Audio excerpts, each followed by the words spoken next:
It's chilling to think about how easily a perfect morning can turn into a nightmare.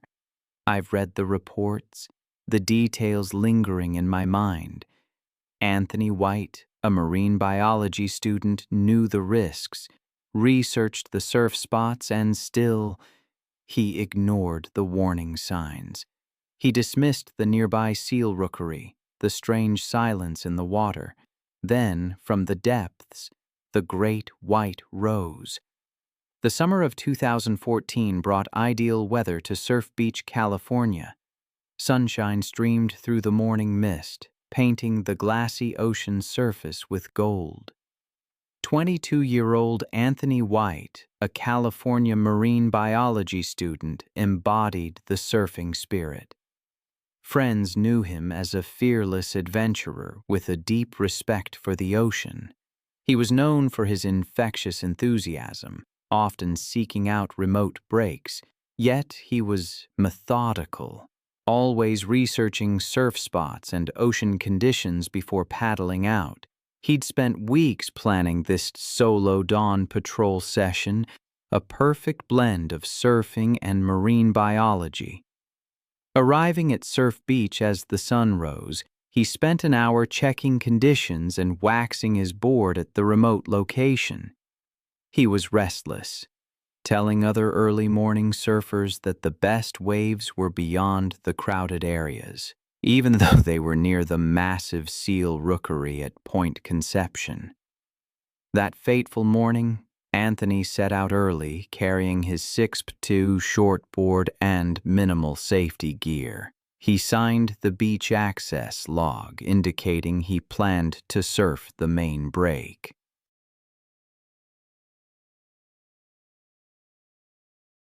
But somewhere along the way, he spotted what looked like perfect waves breaking further offshore. Despite the prominent warning signs about marine life, he paddled out about 150 yards from shore to position himself. The area was beautiful, almost too beautiful, with seals barking in the distance and crystal clear water revealing the sandy bottom. As he set up for the perfect wave, he noticed something alarming. The water was unusually quiet. No other surfers were in sight, and the seals had stopped chattering. But he was so focused on catching the wave that he ignored these warnings. Finally, perfectly positioned, he sat on his board, legs dangling in the water. Then a terrifying silence fell over the ocean. Out of nowhere, a massive great white shark emerged from the depths, 20 feet below him. He'd entered the domain of one of nature's most efficient predators. Great whites are living fossils, virtually unchanged for millions of years. Their torpedo-shaped bodies are perfectly designed for explosive attacks. These apex predators can detect blood from up to 500 yards away and sense the electrical impulses of a beating heart from several meters. When hunting, they approach from the depths in bursts of speed exceeding 35 miles per hour, using surprise to deliver devastating attacks with bite forces reaching up to 4,000 pounds per square inch. Anthony reacted instantly, but there was nowhere to run. The shark struck from directly below, covering the distance in a split second.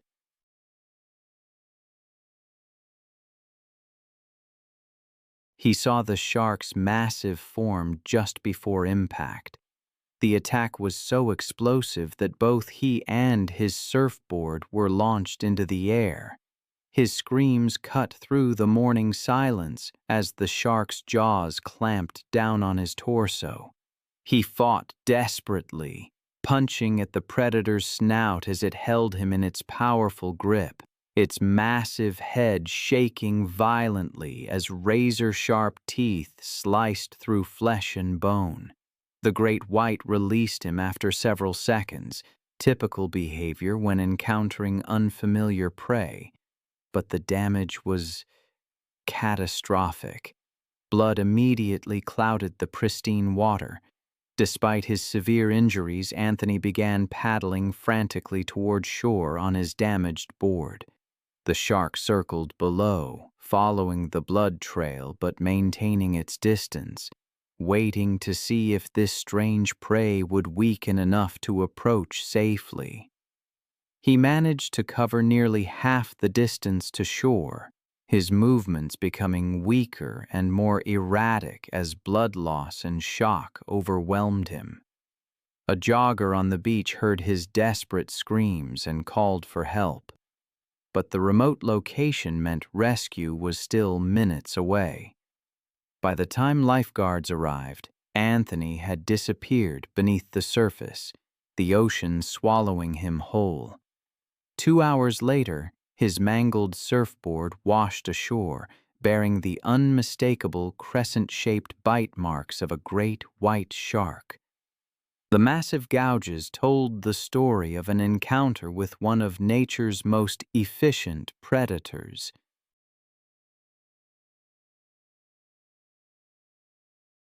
His body was never recovered, despite extensive search efforts. The university established a memorial scholarship in his name, and Surf Beach was temporarily closed while marine biologists studied great white activity in the area. The attack led to enhanced warning systems and additional safety briefings for surfers. As the sun set over the California coastline, the memory of Anthony White served as a stark I've spent years studying the ocean's most dangerous predators. But the story of David Walter still haunts me. A perfect morning in Galveston Bay, Texas, turned into a nightmare with shocking speed. He dove into the murky water to fix a simple problem, unaware that he was entering the hunting grounds of a bull shark, one of the Gulf's most dangerous killers.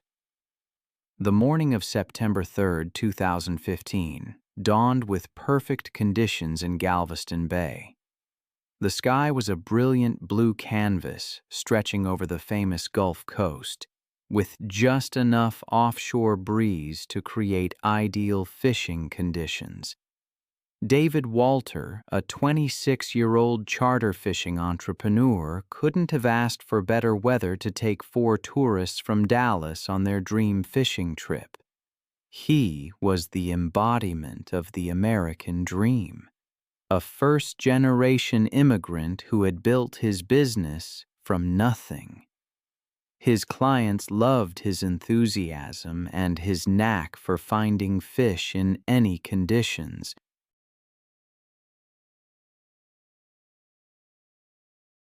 Friends described him as methodical and safety-conscious, always checking his equipment twice, driven by an almost obsessive desire to give his customers the perfect experience. The Dallas tourists were celebrating a bachelor party, and David had promised them action in the productive waters near the Galveston jetties.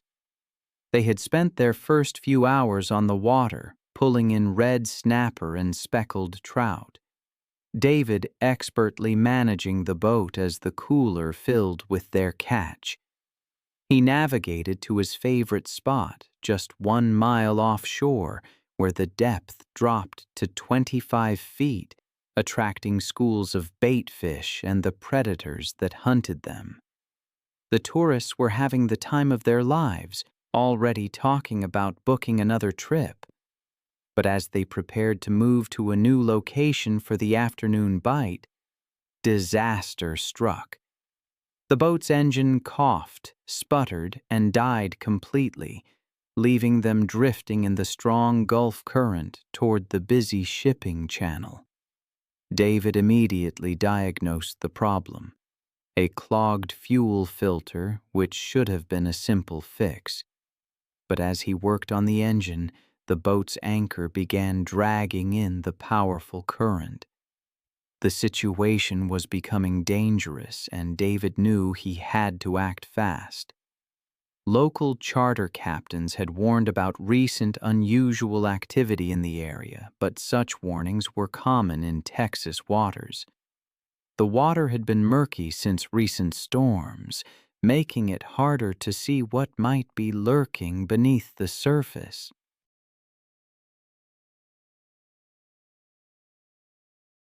David had fished these waters for years without incident, and he reasoned that the popular fishing spot would be safe with other boats nearby. With his clients growing nervous about their drifting boat, David made a fateful decision. He stripped down and dove overboard to manually reset the anchor, hoping to stabilize their position while he fixed the engine. What David didn't know was that he had entered the hunting grounds of one of the Gulf's most dangerous predators. Bull sharks are among the most adaptable killers in the ocean. Equally at home in saltwater and freshwater environments, these stocky, powerful hunters possess specialized kidneys that allow them to regulate salt levels in their blood.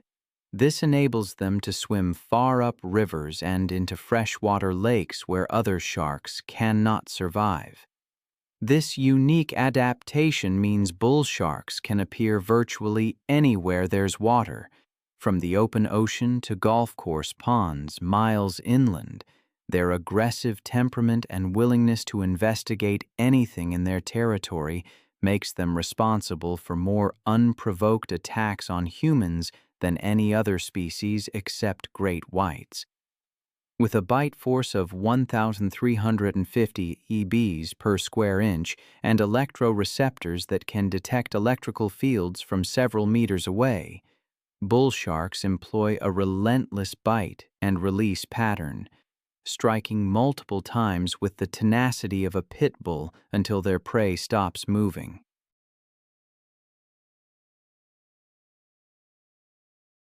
David worked underwater to free the stuck anchor, but the current was stronger than expected, and the anchor had become wedged in debris. The 7FT bull shark had been patrolling the fishing grounds for hours, drawn by the chumslick created by David's successful charter. The predator's incredibly acute senses detected the electrical fields generated by David's rapidly beating heart and the scent of blood from hundreds of yards away. What happened next occurred with shocking speed. David never saw the shark coming through the murky water.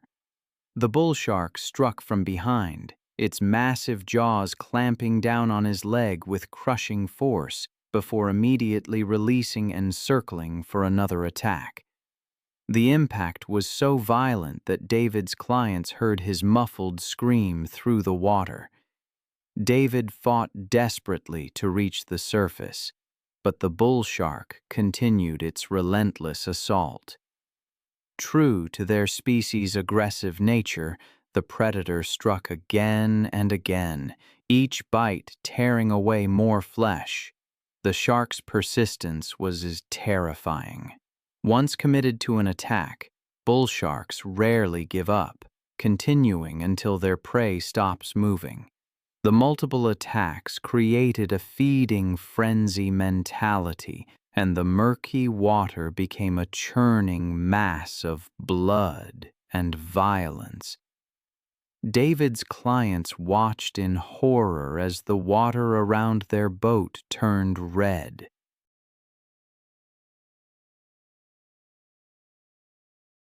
They screamed for help and radioed the Coast Guard, but David had already disappeared beneath the surface, overwhelmed by the bull shark's relentless assault.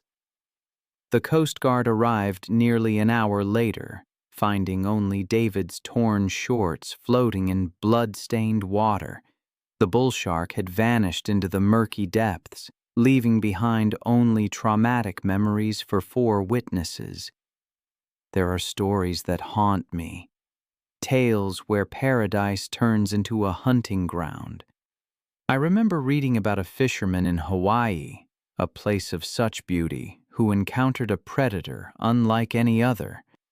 It happened on the evening of April 22, 2016, a night that brought perfect conditions to the remote coastline near Hana, Maui. but beneath the surface, something sinister was lurking. Before this, there was David, a charter business owner along the Texas coast. His story ended tragically. His body was never recovered. The incident led to new safety protocols requiring emergency beacons and backup communication systems. But thousands of miles away, in Hawaii, it was a different kind of nightmare unfolding. Christian Smith, just 24, couldn't have asked for better conditions for his solo fishing adventure. He was a local favorite, known for his easy smile and encyclopedic knowledge of hidden fishing spots. Friends described him as fearless and independent, always venturing to remote locations.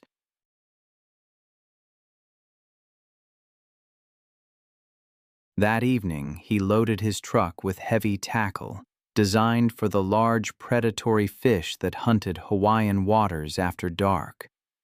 The location he'd chosen was breathtakingly beautiful, a secluded beach accessible only by a rough dirt road. Christian arrived just as darkness was settling over the ocean. The spot was perfect. A protected cove with deep water close to shore and a coral reef that attracted schools of bait fish during need hours. He set up his gear methodically, rigging the heavy equipment he'd need for the monsters that prowled these waters after sunset. As Christian waded into about 6 feet of crystal clear water to cast beyond the reef break, everything seemed perfect. The water was so clear he could see the white sand bottom, even in starlight. He'd already landed 2 nice fish when disaster struck. Moving through the water, Christian's foot slipped on wet volcanic rock. He fell hard against sharp coral formations, opening a deep gash on his leg. Blood immediately began streaming into the pristine water around him. Local Hawaiian fishermen had warned about increased predator activity during night hours, but Christian had fished these waters countless times. What he didn't know was that the remote location had become a hunting ground for one of the ocean's most dangerous predators. As Christian tried to assess his injury in the dim light, he realized the cut was deeper than expected.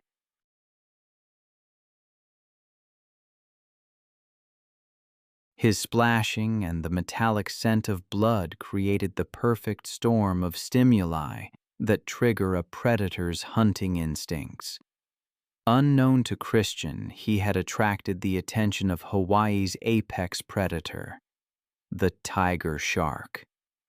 Tiger sharks are perfectly adapted for nighttime hunting in both shallow and deep waters, earning the nickname waste basket of the sea, because they'll eat virtually anything. I've read that their stomachs have contained license plates, tires, and even other sharks. These massive sharks can grow up to 18 feet long and possess an indiscriminate appetite that makes them particularly deadly during nighttime hours when they move into shallow water to hunt. Tiger sharks can detect blood from several hundred yards away, and their lateral line system senses the slightest vibrations in the water, making escape nearly impossible once they lock onto a target. Christian began wading toward shore, but his movements became increasingly erratic as blood loss affected his coordination. The coral cut was more serious than he'd thought, and the metallic scent drifting through the water was like ringing a dinner bell for every predator in the area. The 10-foot tiger shark had been patrolling the reef edge when Christian's blood trail reached its sensitive nostrils. Unlike more cautious reef sharks, tiger sharks are known for their bold, reckless approach to anything in their territory, especially during nighttime hunting hours when they become most active.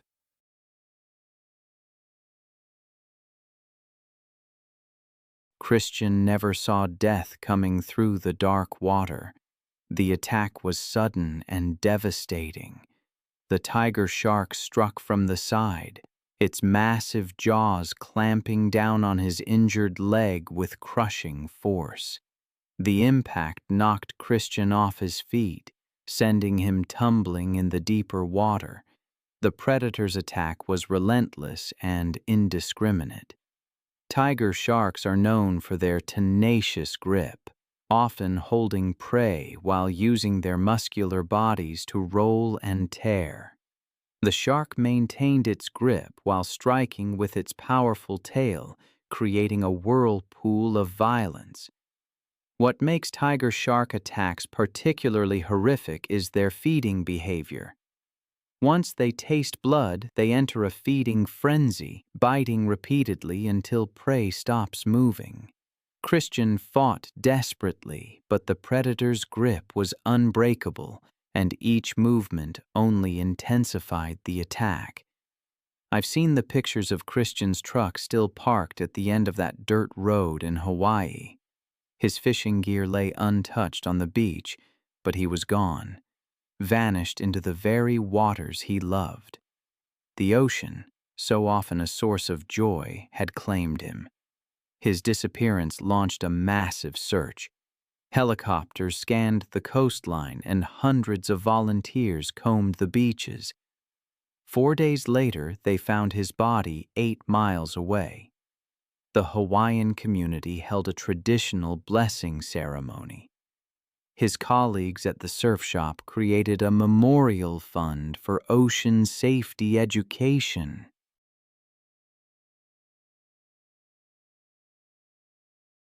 But while Hawaii's tiger sharks hunt under darkness, another species, the great white, was about to demonstrate off the rugged Northern California coast that even seasoned watermen are never truly safe. November 8, 2017, dawned crisp and clear at Fort Ross, Northern California.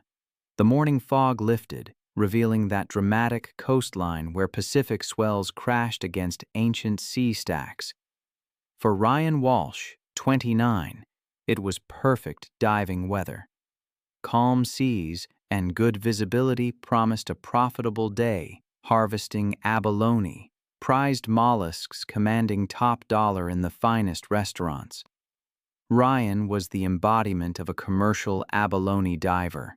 His weathered hands and sun-damaged face spoke of 6 years spent in those frigid Pacific waters, free diving to depths that would terrify recreational divers. Friends described him as methodical and safety-conscious, yet driven by an obsessive pursuit of the perfect abalone beds hidden in rocky depths. That morning, Ryan launched his small boat with his dive partner, Marcus, a younger diver who looked up to Ryan as a mentor. They had worked together for 3 seasons, developing the unspoken communication that comes from shared danger in one of California's most hazardous occupations. Ryan chose a productive rocky reef in 25 feet of water. It was a challenging location with strong currents, kelp forests, and the ever-present danger of entanglement in abandoned fishing nets littering the bottom.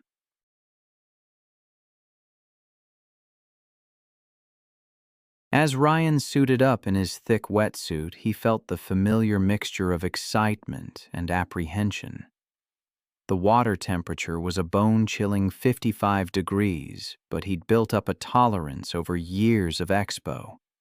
His dive bag held his abalone iron, measuring gauge, and collection bag, the tools of his dangerous trade. The first few dives went perfectly.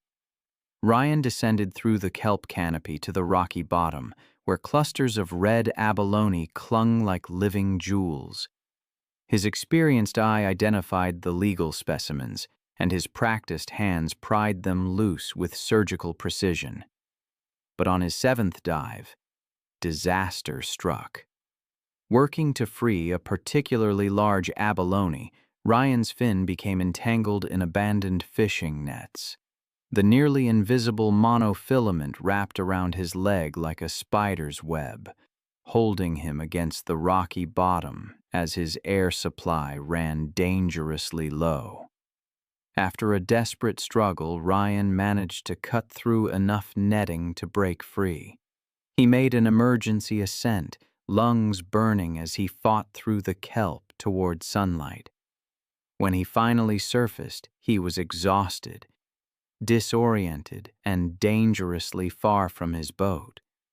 What Ryan didn't realize was that his distressed movements had attracted the attention of California's apex predator. Great whites, living fossils that have patrolled these waters for millions of years.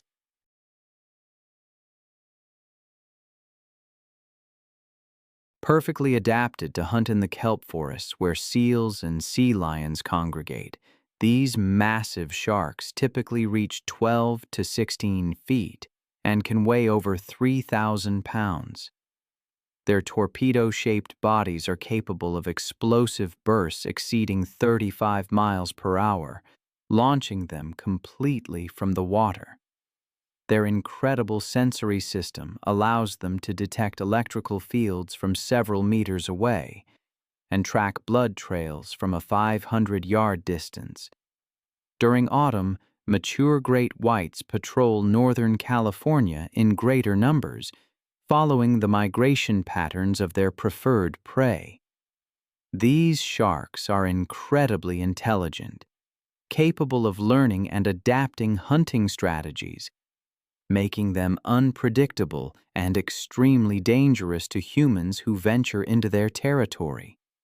Marcus, watching from 300 yards away, immediately recognized that something was wrong. Ryan floated motionless at the surface, clearly in distress. Marcus started the engine and raced toward his partner, but the distance seemed impossibly far. The 13-foot great white had been patrolling the kelp beds when it detected Ryan's emergency ascent. The shark's acute senses picked up the electrical impulses from his rapidly beating heart, the scent of abalone in his collection bag, and the erratic movements of a creature in distress. All triggers activating predatory instincts. Ryan never saw the attack coming.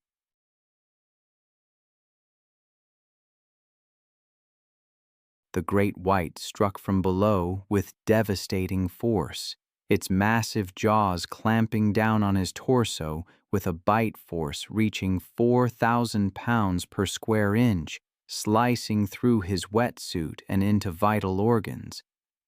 The shark's initial bite was exploratory, typical great white behavior with unfamiliar prey, but the damage was already catastrophic. The predator released Ryan and circled back, following the blood. The screams echoed across the water. I can only imagine the terror as Ryan fought to reach his partner, his strength fading with every moment from the blood he was losing. Marcus managed to pull him from the water, but it was too late. 20 minutes after the attack, Ryan was gone. The news of Ryan's death rippled through the abalone diving community in California. New safety regulations were put in place, and the beds at Fort Ross were temporarily closed. But while all this was happening in Northern California, hundreds of miles south in Florida's warmer waters, another attack was brewing. This time it would unfold in crystal clear water where every horrific detail would be visible. August 14, 2013, dawned with perfect conditions at Jupiter Inlet, Florida. The morning sun sparkled on the Atlantic as gentle swells created ideal visibility for the annual South Florida spearfishing tournament. Alex Paul, a 33-year-old construction foreman from Miami, couldn't have asked for better conditions.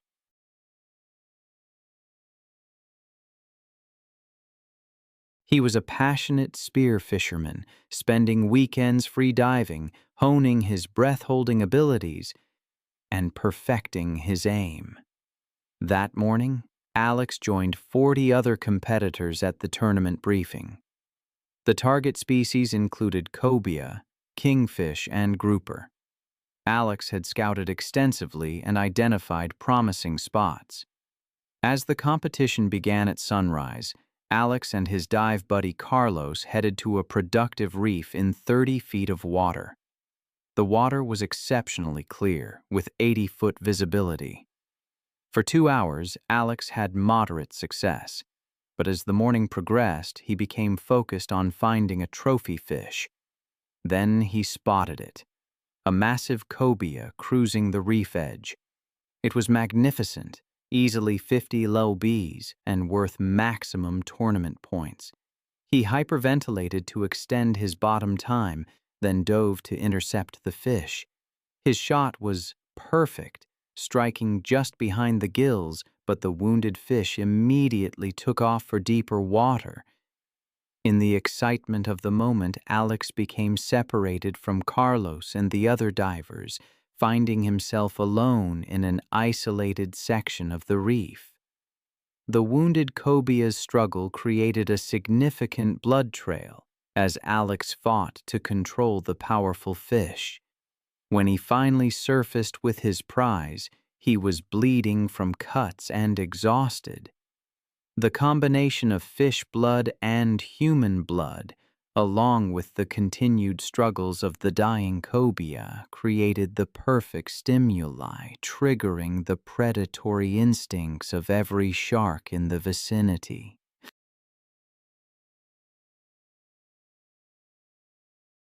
What Alex didn't realize was that he had attracted one of Florida's most dangerous predators, the bull shark. These powerful hunters are perfectly adapted to the state's warm coastal waters, possessing remarkable adaptations that allow them to survive in both salt water and fresh water. They typically reach 6 to 8 feet and have specialized kidneys that regulate salt content in their blood, enabling them to appear anywhere from the open ocean to golf course ponds, miles inland. Their incredible sensory system allows them to detect vibrations from struggling fish hundreds of yards away and sense electrical fields from several meters distance. Unlike other shark species that may be more cautious around humans, bull sharks are known for their bold, direct approach to potential food sources, often competing directly with spear fishermen for their catch. Their aggressive nature and opportunistic feeding behavior, combined with their ability to strike repeatedly rather than bite once and retreat, makes them one of the most feared predators in American waters. A 7-foot bull shark had been patrolling the reef when the scent of blood reached its nostrils from hundreds of yards away. The predator's acute senses detected electrical fields generated by both the struggling fish and Alex's rapidly beating heart. Alex saw the shark approaching and tried releasing his catch, hoping to distract the predator with the wounded cobia.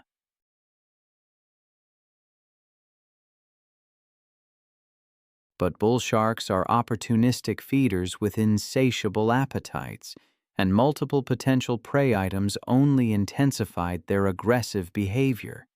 Instead of taking the offered fish, the water turned crimson. That's the image that stays with me, the brutal swiftness of it all. A bull shark struck Alex directly, its massive jaws clamping down on his leg with crushing force. The bite severed major blood vessels, and the shark's characteristic multiple strikes caused massive tissue damage. Alex fought desperately, punching at the shark's snout, trying to reach his dive knife. But the bull shark's aggressive nature meant a continued assault, relentless determination, striking again and again.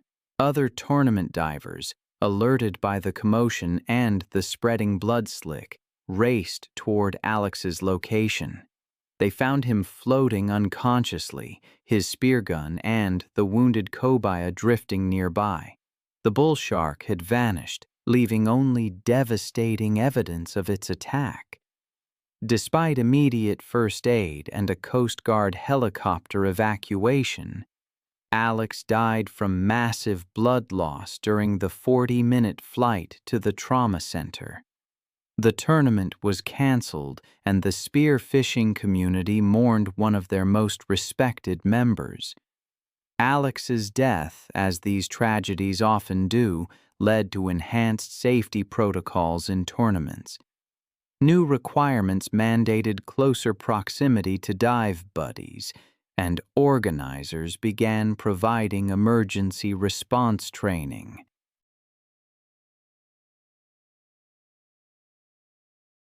The association established a memorial fund promoting safer diving practices.